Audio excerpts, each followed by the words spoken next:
So I do currently work with the office, the Campus Health Medical Services, which is the kind of the umbrella organization for the Health Promotion Office, and the PEACE program, you may know, is also part of that. And if you're curious about that, this is the brochure. And one of the things that we are committed to in the Office of Health Promotion is raising the nutritional IQ of our students. Our customers in my office are the students. There's a separate program for faculty staff. You probably know that, Get Healthy Now.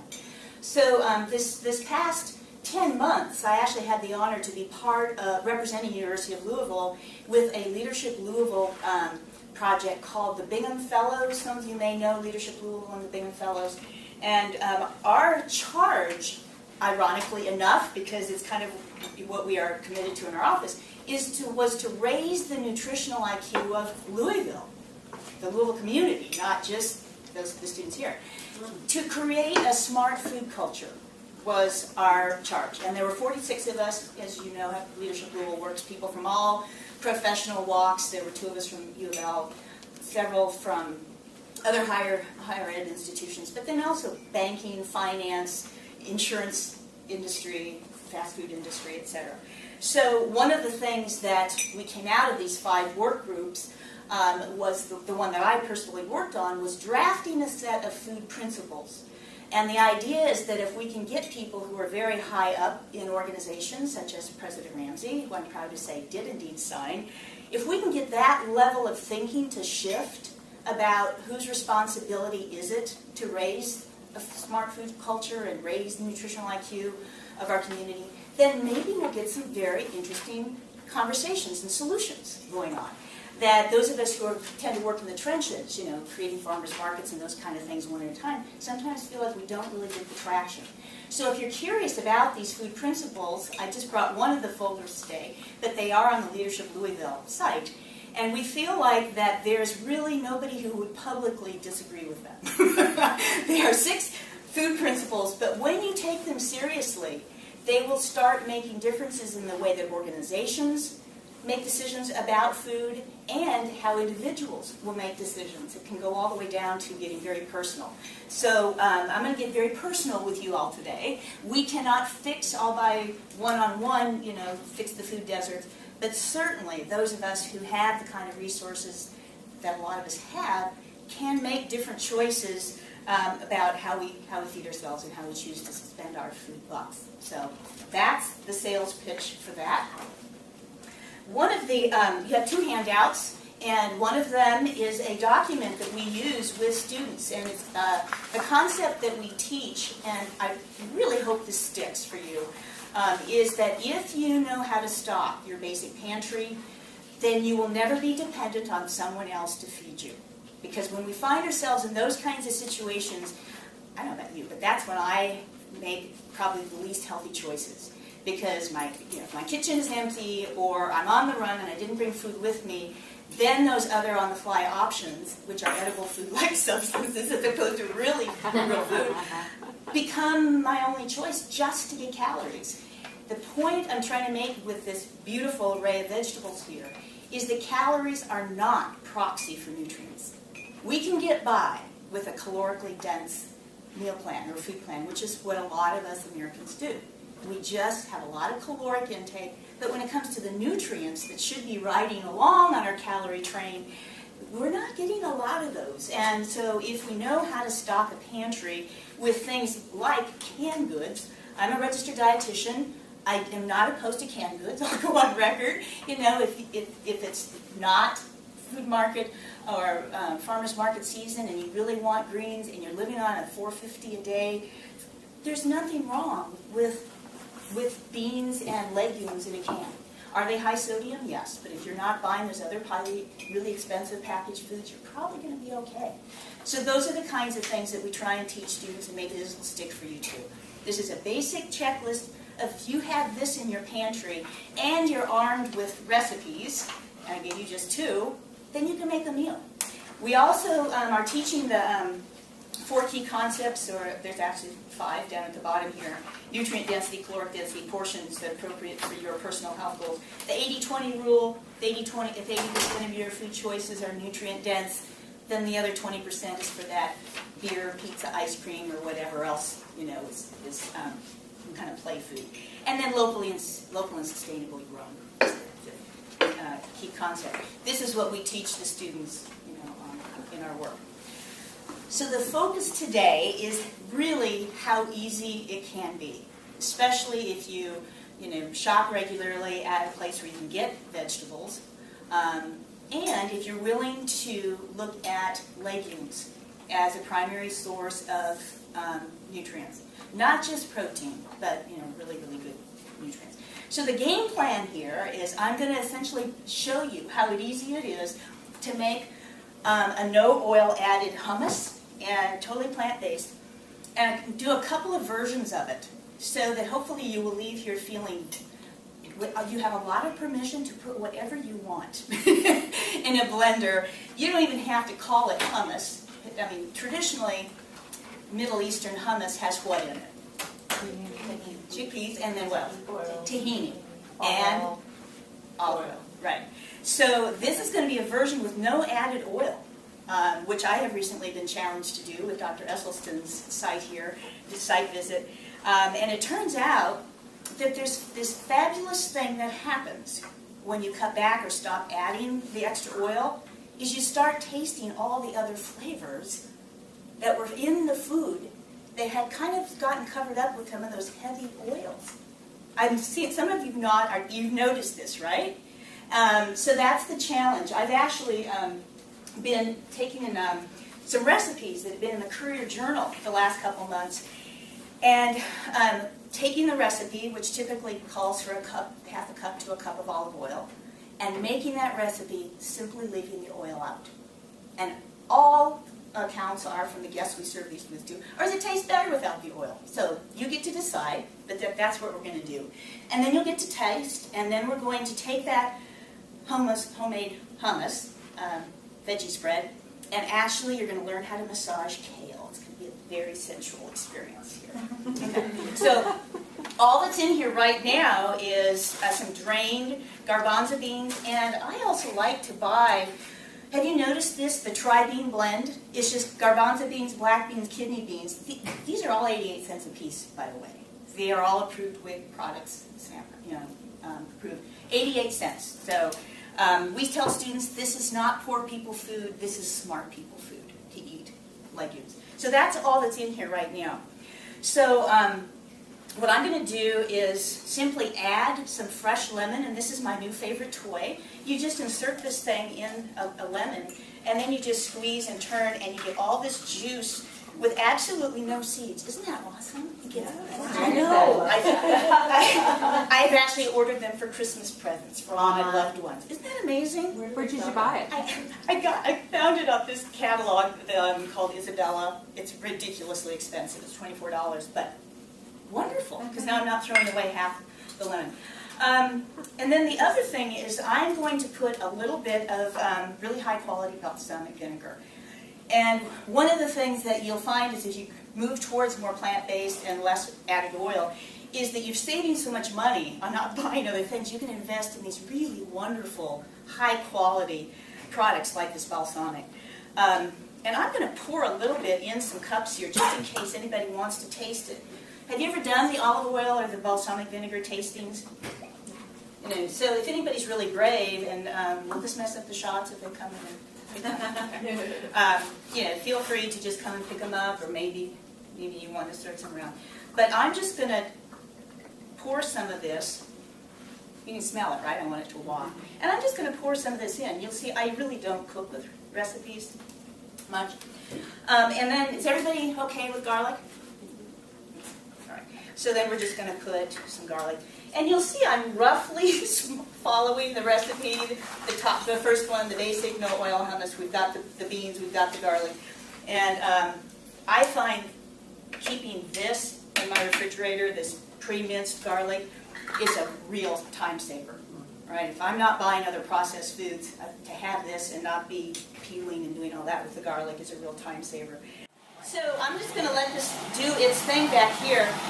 But anybody want to guess what veggie spread this is? I actually made it to serve to students as an alternative to cream cheese on bagels. Oh, wow. You want to smell it? See if you can guess. Yes. What do you taste? See if you can guess the other ingredients. This is a bean. This is a bean-based spread. Is it sweet, like a honey cinnamon? Pumpkin? Yes. So it was simply 2 cans of the really nice Great Northern white beans, and 1 can of pumpkin, and lots of cinnamon. That was that easy. It took me about 3 minutes to make it, and then forced the students to eat it reluctantly. Okay, does anybody have a problem with onions? Okay, all right. So I'm just showing you that you can throw in here whatever you want. Some can make it into the blender. So it looks like to me that that because of the density of this is cumin, by the way, that I'm going to go ahead and add some lime. Is everybody okay with that? Plus, you want to see how this thing works again, right? Yeah. You just stick it in here and kind of screw it in, and then as you twist it in, all you get is the juice. And the seeds magically stay with the rind. It is something that is just beautiful to see. Okay. So I'm going to let that grind a little bit more. And nobody's brave enough to come up and taste this, so I'm just going to add a little bit more of this too. It smells good, though. So the other thing, if you don't have a high-powered blender, you can always use one of those immersion blenders. They're about $30. You know, a really high-powered Cuisinart is going to be $200. But if you just want to start messing around with this, just find one of those on sale. You have to be more diligent. You can't walk around the kitchen while this thing is cranking. You have to literally do this.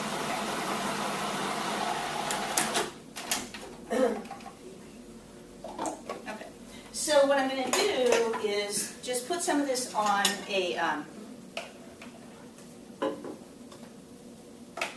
plate here. And would anybody like to come up and just take some and have a taste test?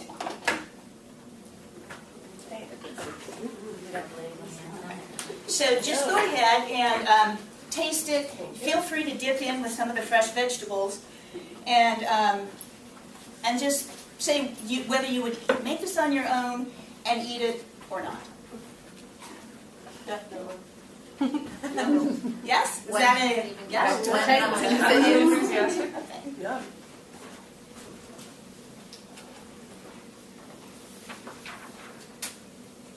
Okay, so while you are tasting that, you notice that I've still got some left in here. So I'm going to add just a little bit more of this vinegar. Feel free if somebody's brave and wants to actually taste that vinegar on your way by. And then I'm also going to be looking for someone who's willing to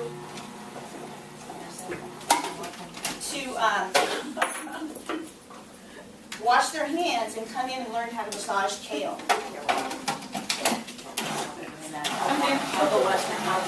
I need 2 people, 1 or 2, who are willing to scrub their hands up. Okay.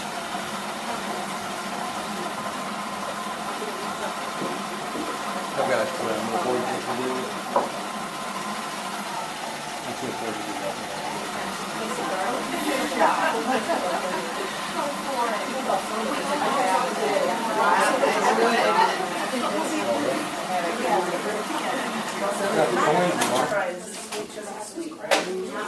All right, just call her out so we know, is this a winner, or are you all saying this is something I would not have? Yes or no? Yes? It's sweeter than the other comments I've had. Yes. Did you hear the comment that this has a sweet taste? Any guesses where that's coming from? Balsamic? It is. And you're also not getting that sensation blunting effect of the oil. Now, are beans fat-free? No. They're wonderful sources of really good, healthy fats. Anywhere from 30 to 40% of calories in legumes are coming from fat. So you don't have to worry just about you're going to waste away to nothing. It's not fat-free. It's just no added oil. Okay. So the thing that we're going to do with this hummus is, if you're looking for ways to eat kale, because there's such an abundance, locally grown kale, you know, with the kind of access we're getting to veggies now, you can actually get kale all winter long, right? And there's this wonderful thing that has happened with kale here recently, where it's being picked younger and sweeter, all right? So the deal with this is you just stick your hands in here and you start massaging it. That's it. Come on in. You're not squeamish, right? No, I'm not squeamish. Okay. All right. Here we So go. you just start. And if you've ever had a good massage, you don't want somebody going like this. You want them really working. Right. That's what you're doing. Okay. You ready to do another one? We added a little more balsamic and then add You see balsamic. how precise I'm being with these ingredients? Okay, so just massage away. One of the things that you may have to adjust your vision is some of these concoctions end up looking like not maybe the perfect color. Especially kids think, what is that? So that's why it's really important that you're pairing these kinds of foods with these really beautiful colors. And what happens, I don't know if you can see what's happening over here, you can be more vigorous there. I am squeamish. More bigger, Melissa. Is that this becomes your salad dressing.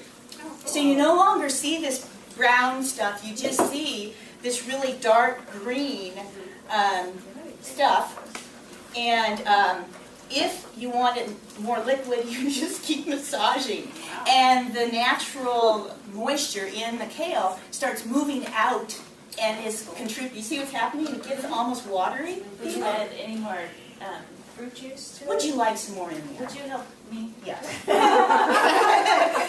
Now, I will say this is probably a recipe, if you're going to massage your kale, do it with a partner. You know, so that somebody can add extra things, because otherwise you really do end up, you know. How are you doing? Oh, It's great. and Melissa, Different really comfort better levels. about You're it, because demonstrating the different lime is comfort kind of levels. washing the goo off of your phone. This is taking up that bracelet here. Now, if you do also have people who aren't quite ready for going 100% kale, just throw some spinach in. You know, Massage it. Massage it. massage it in, and it softens the bitterness of the kale a little bit. And you all know baby spinach is almost like eating butter. It's so fine tasting, and that can kind of maybe mellow out some of the mouthfeel for people. And then once this is done, then you can, you don't have to stop here. We've done some wonderful concoctions with fruits. The local pawpaws, I actually had some. I had pawpaw and nectarines and tomatoes in a massaged kale concoction last night. It was beautiful. And that sweet taste, you would think, with all these beans and legumes, are perfectly compatible. What happens from a nutrition science point of view is when you're eating all plant-based foods, they are all compatible. It's only when you start mixing in the other animal-sourced foods that you seem to get conflicts. You're all nodding like you've noticed this, right? Isn't that interesting? So, Melissa's done. Melissa's done really Great. well. Oh, I think we did here. Really, look how beautiful. Thank you. Now, You all applauding? and then, trust me, I did wash my hands. But then you can do things like this, to dress it up. To get ready so it's really visually appealing for when you're going to serve it.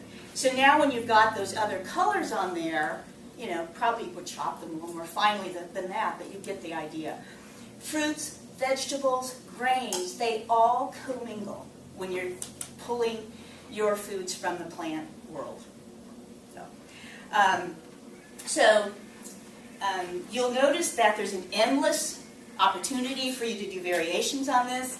This particular basic no-oil hummus is from the Engine 2 plan, and he says go ahead and add all kinds of other things, all the way from olives to mint to eggplant. Really, it's totally up to you. I find that with kids, if any of you are dealing with kids or grandkids, that the idea that they get to get their hands in and then they get to eat it is really, really encouraging, you know, for them to feel like they contributed to that. What do you think about the balsamic? Yum. Yum? Yum. Yes. Something has happened in the cooking world the last 4 or 5 years where you can buy these at Kroger, right? You used to have to go to Williams-Sonoma in the mall or something, right? This, actually, I bought at Kroger, was on sale for $6.99. That may seem like a lot for a bottle of vinegar, but again, if you're not buying other prepared foods, then splurge on these just incredible exploding flavors to dress up your vegetables. All right? So, okay, so I'm going to stick around, and feel free to come up and grab a plate and consume more of just the plain hummus, and also taste what was massaged into the kale. All right? Thanks. Thanks so much.